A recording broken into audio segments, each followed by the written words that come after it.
Hello, I'm Barbara Ashayisi, Member of Parliament for Cape Coast North and Deputy Minister, Works and Housing. Please, and please kindly subscribe to this channel, Fobodo channel, because this is where most of my information will be broadcasted.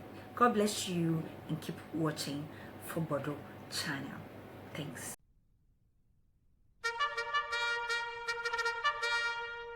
So, let me welcome all of you very warmly to the seat of the presidency of our country, to Jubilee House, and also to express my gratitude, to thank you for responding so very quickly to my invitation for us to have this meeting.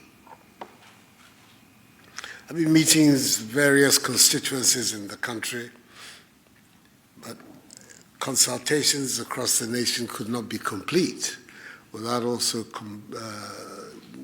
meeting and talking with the political leaders of our nation, especially at this critical moment when we are, like all the countries of the world, having to confront this new menace to the survival of our population and its health and welfare. And it is essentially for us to have an opportunity to exchange information with each other, and more than anything else, to agree on the measures that we can take as political leaders to ensure the unity of our nation at this critical time, and to stress the need for solidarity amongst ourselves. Because the example of our own country, the example of countries around the world which we're all familiar with, the disease doesn't have a political color. It doesn't know Democrats or Republicans or Tories or Labour or NDC or MPP. It's attacking human beings. And I think that recognition is what should drive our collective response as a people to this pandemic. So this is the reason I called you. We are not, well, some of us certainly are not technical people, are not doctors. We are not in a position to give long exegeses on the origins of the disease or the measures that can be taken today. But we are community leaders, we are political leaders. And the threat that abounds in this virus is a threat to our communities, to our society, to our nation. And we should be able collectively to find an input as to the measures that, on a social, societal basis, that can be taken to arrest the spread and ultimately lead to the defeat of this pandemic. So once again, let me welcome you and thank you for coming this afternoon. Thank you for the opportunity, and to state that we couldn't agree with you more than the pandemic has no political correlation. And for that matter, as a nation, we need to come together to put our shoulders to the wheel and to see how best all of us will assist the effort the government is putting in place to fight and defeat the pandemic, because we ought to defeat it. We should not allow ourselves to be defeated by this pandemic. And I believe that the Almighty God has blessed us with the necessary resources, human, material, and everything, to be able to work together in these very trying times to ensure that we defeat the pandemic. Your Excellency, after my statement, will present a copy of our technical team paper that they have developed to you. Already, I think one has been sent to the Minister for Information, but once we are here, we'll send you a copy. We have detailed out a number of suggestions and a number of interventions that we believe will help the effort you have already started putting in place to address the urgent challenges facing the country, not the country alone, but the global community. I want to thank you for the opportunity and to assure you of our readiness to support your efforts in every respect that is needed. Ghana first. and we need to save ourselves. Thank you once again for the opportunity. Mr. President, colleague political leaders, as has been said over the past few months, we have only one country, and let's together be behind our president and his government to ensure that this virus wouldn't do as much damage as it's being done to many, even very, very developed economies. Mr. President, once again, I want to say you, your Vice President, your Chief of Staff, and all who are gathered here, thank you very much. I'd like, first of all, to commend you, Mr. President, on the work you're doing, and, of course, the government and all that is going on with COVID-19. We are quite happy. Nobody has been here before, nobody in the world, which is an amazing thing, because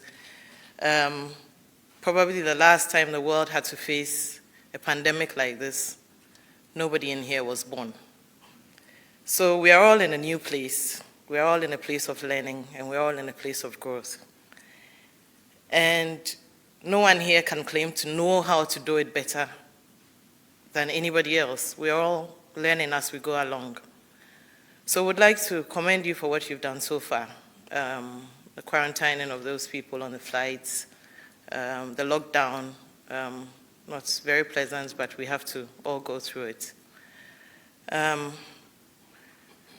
Maybe I should have started and said that I bring you compliments from Dr. Papa Kwesi Ndom, who has not been able to come back because he was also stuck in the US around the time that the flights were banned, so he wasn't able to come back. He would like you to know that he has some 7 ambulances in a bonded warehouse. If you would want to make use of it, there's nothing like too much meat in the soup right now. So if you would like to, he will put it at your disposal so you can use it for your efforts to fight COVID-19. As I said, most of us haven't been here, and I'd like to take this opportunity especially to speak to our friends in the other political parties. It's a difficult place to be, and you find that, particularly on social media, there's a lot of comparing and contrasting, competitiveness, and I did it better and all that, or I know how to do it. Frankly, we've all not been there, so this is not the time to compete.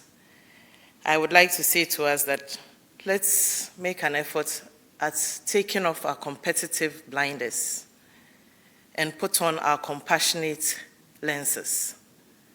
Because at this point, it is compassion we need. Indeed, there are people in Agbogloshi, there are people on the streets, and if we want to count them, some of us political parties would like to be the ones to solve all the problems for them. Some of us seem to think we know how to do it. Some of us think we've been there before and we could have done it better. We don't know. This is not the time to bring up our differences. This is the time for us to come together and actually show compassion. And it is obvious if you are working with competition, that energy is put out there and it is seen. And if you are working with compassion, that energy also can be seen by others. So let's bring up that compassionate side and use it instead of the competitive side. Thank you very much.